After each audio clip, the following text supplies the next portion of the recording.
Right. Hi team, Bridgie here from Sky 24/7. This is a little bit of a passion project for myself. So I am not someone that grew up with a lot of children around me, right?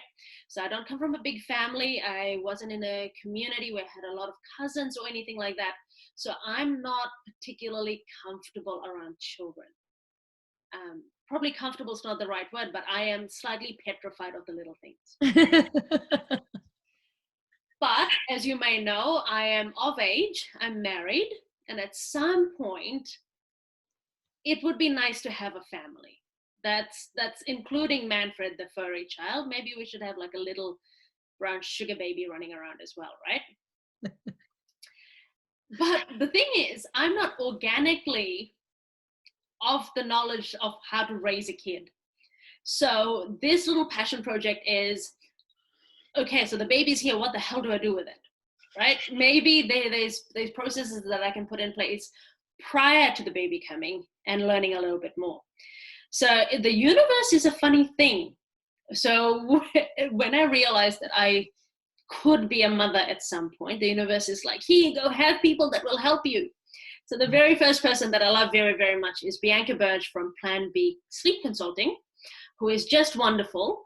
And she is going to help me understand sleep. So not, apparently you can't just stick a baby in a cot and then it just sleeps. That would be nice, but we'd all be out of a job if that was the case.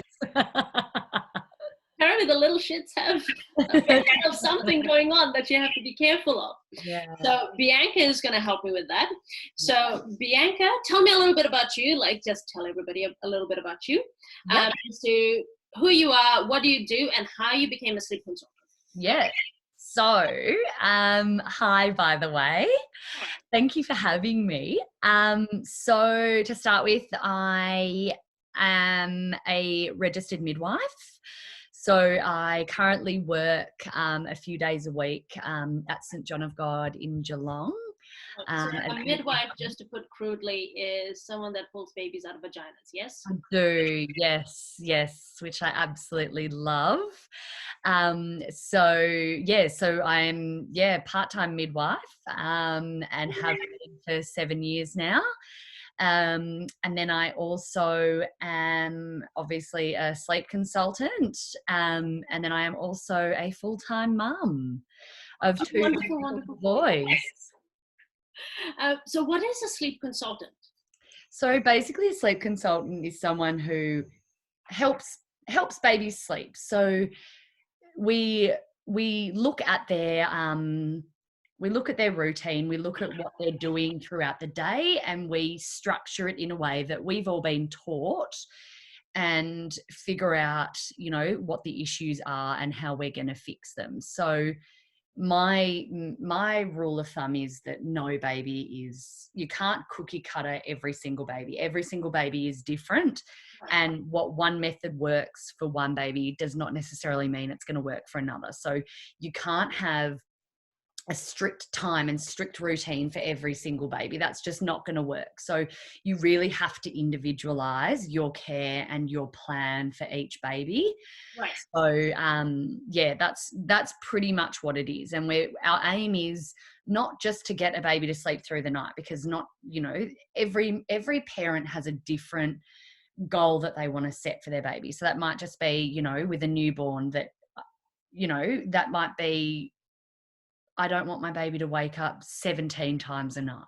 Right. Okay, cool. Let's bring that down to 2 times a night. Like it's all very individualized. Right. So under what circumstances would you mainly see a family? We mainly see families when they are at their ends wit. Right. So a lot of first-time mums will just keep going and keep going and keep going because, well, that's just what we do. That's just how we do it. And we love these little things. So we just keep on going. And a lot of first-time mums not to dumb it down, but they don't know any better. Like they just go, okay, well, this is just a baby. Like this is what happens. So I'll just keep going. Like that's what I did with my first, and they were both shocking sleepers. But you just keep going with it, and then when it gets to a point where, for me, with Oscar, when he was waking, I reckon he was waking like 12 times a night. 12 times a night, I reckon it would have been. So you didn't sleep? Hey? So you didn't sleep? No. And I was breastfeeding, I was expressing, I was topping up. Like, it was constant. And I was up, like, waking up every half an hour. And by the end of it, like, I ended up with postnatal depression with both of the boys, which is a massive passion for me.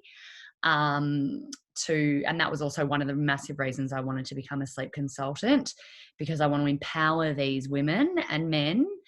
And I want parents to know that, you know, it is okay if you've got a shit sleeper. Like, it's okay, but, you know, things can be done to make it better.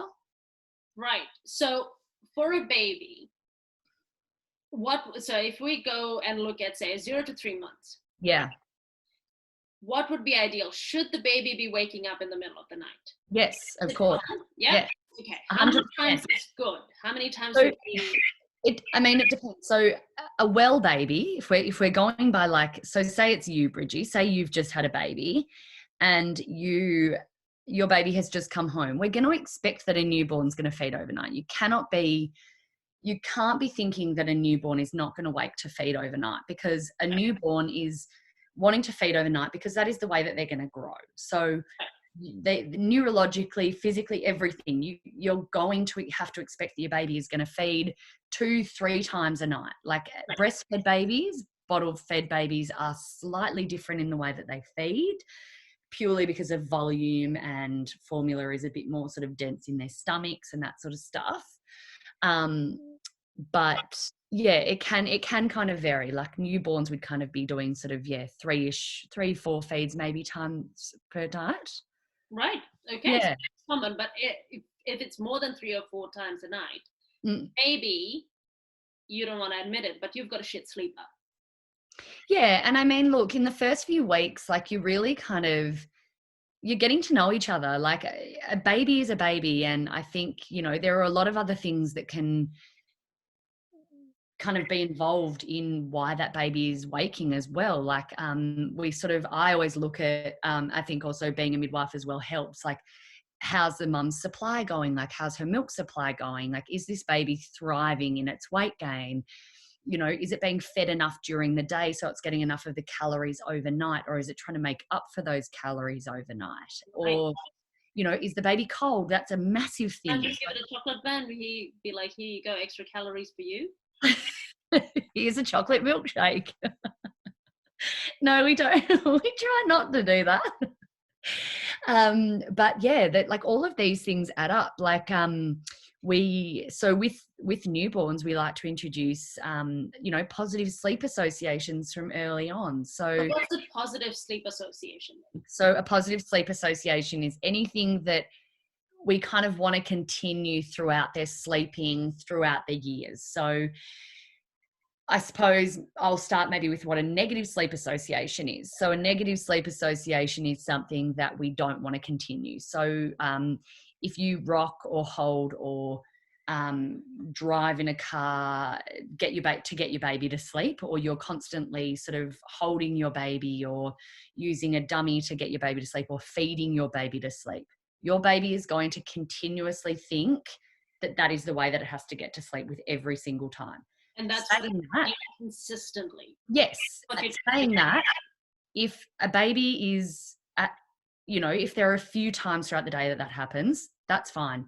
Newborns, I tend to be a lot more flexible with, because they're newborns. Like, you've got to remember this. They're fresh, they're little, they're in their 4th kind of trimester. So we're still sort of wanting to kind of treat them as though they are in utero. We don't want to kind of bring them out into this world and then boom, all of a sudden they have to kind of fend for themselves and go and get a job. Like, it's not really like that. We really want to be kind to them and allow them to sort of settle into this kind of life that they're in now.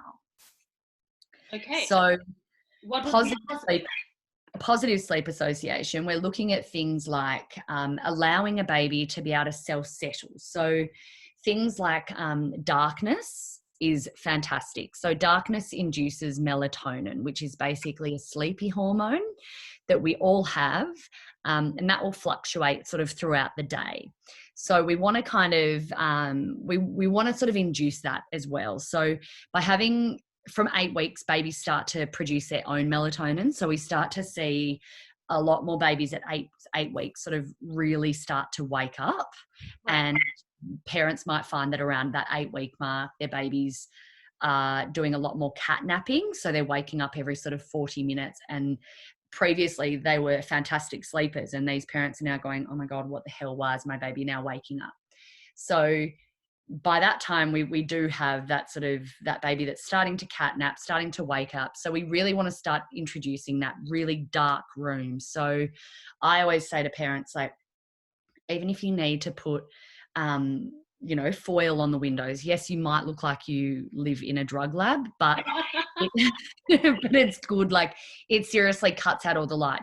You don't have to go and buy the expensive shutters that shut out. You can buy like covers that go over windows and stuff like that to completely cut out light, because we're also what we're also aiming to do is to reduce any stimulants. So anything that's in the room, in the baby's room, that might be like a picture or anything, will increase that stimulation to then wake the baby up. So we want the baby's room to be kind of as bland as possible. So they're kind of just looking around and going, there's nothing really too interesting here. I'm going to go back to sleep. Right. So we want to do that. We also want to introduce white noise, which if anyone follows me on my Instagram page, you'll see that I'm pretty big on white noise. Preferably not on a phone or on a sort of a tablet or anything like that, because the pitch, you can actually hear for babies, their ears can hear a quite high pitched noise that that can actually sort of interfere with sleep. So we want to be sort of using just like a machine. You can buy them from Baby Bunting and all that sort of stuff. The next thing I love is a shusher. So a shusher is something that I wish I had it with me because it's in one of my boys' rooms at the moment. But it's basically you just turn it on for 15 minutes and they are fantastic. And it just goes shh, shh. And it's just it mimics that in utero. So a baby in utero will hear that noise of the placenta, which is of a vacuum cleaner, the loudness of a vacuum cleaner. So they've been hearing that for like 9 months. So they're coming out and being expected to be put into this quiet room, and the parents are, shh, we've got to be really quiet. The baby's sleeping. The tiniest creak that baby hears, it's awake and it hears noise and it goes, oh my God, what was that? Whereas if you've got that constant noise playing throughout its sleep, they'll wake up and they'll go, oh yeah, that noise is still playing. That's okay. I can hear everything. That was the same noise. That was the same everything that I had when I went to sleep. So I can go back to sleep happily now. So then they go back into their nice little sleep again. Would you want the shusher on like all night or anything like that? No, so I always tell, with my families, I sort of have that 2-layer system going. So the shusher is to help them drift off to sleep. Right. And that will kind of that just sort of reduces stimulants and everything for that sort of, I think the shusher only goes for like half an hour or something.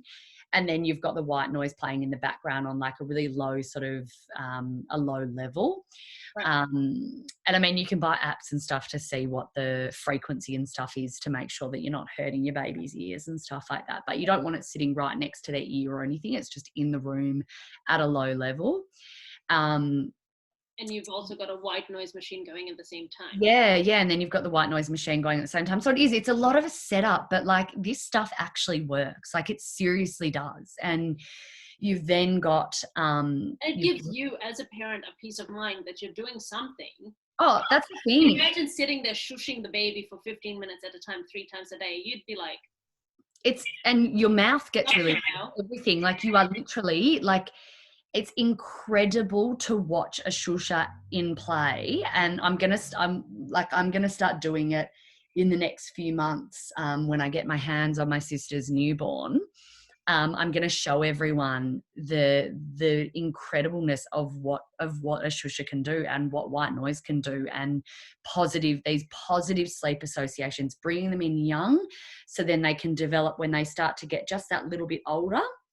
So another big one is swaddling a baby. So newborns especially have a really intense startle reflex. So we really want to reduce that startle reflex. So we want to wrap them up in like they literally look like a little burrito, but we want to also be making sure that they're nice and firm up the top and then loose down the bottom. So their hips are nice and loose to reduce, things like hip dysplasia and stuff like that, which can sort of be increased if their hips are too tightly swaddled. Right. Yeah. So that's 0 to 3 months, and then the little fuckers grow up out of that, and they do. Yeah. So your techniques that you pretty much use, there's a great guy called Harvey Karp, and he is a pediatrician from America, and these pretty much 0 to 3 months, the two techniques that I pretty much only use are Harvey Karp's 5 S's, which they're incredible. So they're things like you swaddle the baby side or stomach position to sort of settle them, that shushing noise, swinging back and forth, sucking. Like these are all things that we're kind of continuing that would have been happening in utero, if that makes sense. And then you've got like a thing called a shush pat. So basically that's you're literally sitting there going shh and patting your baby back to sleep. Right. And obviously there's a lot more in depth to how to do it and all that sort of stuff, but we can definitely go into more of that, into more depth and stuff. I can do more seminars and stuff like that. And it'd be a lot easier when I have a kid to do it on, I guess. A little bit to experiment on. That's it. All right. I think that's it. That's plenty for me to just think about and deal with. That's a lot. I guess my biggest thing to take away from 0 to 3 months is enjoy this time, because once they get to about 4 months, that's when I really start getting into that routine and really focusing on really trying to self-settle them. As I said, there are definitely those good sleep associations that you can put into play early on, but try not to stress too much. Enjoy them, because they are only little for so long. And I guess that kind of, with the world that we're living in at the moment, it's a bit of a scary time. And I think, we've all just got to kind of enjoy being around each other and loving each other and doing all that sort of stuff. Just before I let you go, so there's a couple of things that you mentioned earlier, which was a good mattress, a good cot, not cover boys and dooners in the cot for the baby. And you also mentioned that you don't want too much stimulation in the room. Yeah. So at what point do you decorate the frickin' baby's room? So it's fine to decorate your baby's room, but it's just, you just got to be smart about it. It's just things like, don't have a picture hanging above the baby's cot, because if that were to fall down, it's going to fall on the baby. It's stuff, you've just got to be smart about things. If anyone wants to go, anyone who's a bit unsure about what a baby's bed or anything the surroundings should look like, go over to the Red Nose website. They have got literally, it's really, really good, and it will tell you. Thank God, we've had a massive reduction in our Sudi and Sid's deaths of babies over the years, but I think it's decreased by 85% or something since, what is it, 1989 or something. It's since then we've had such a decreased amount of deaths, which is fantastic, and that's all to do with the fact that babies now sleep on their backs.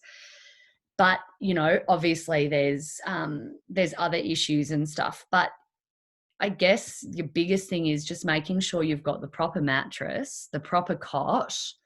Co-sleeping is not ideal, and if you are going to co-sleep, you have to do it in the right way.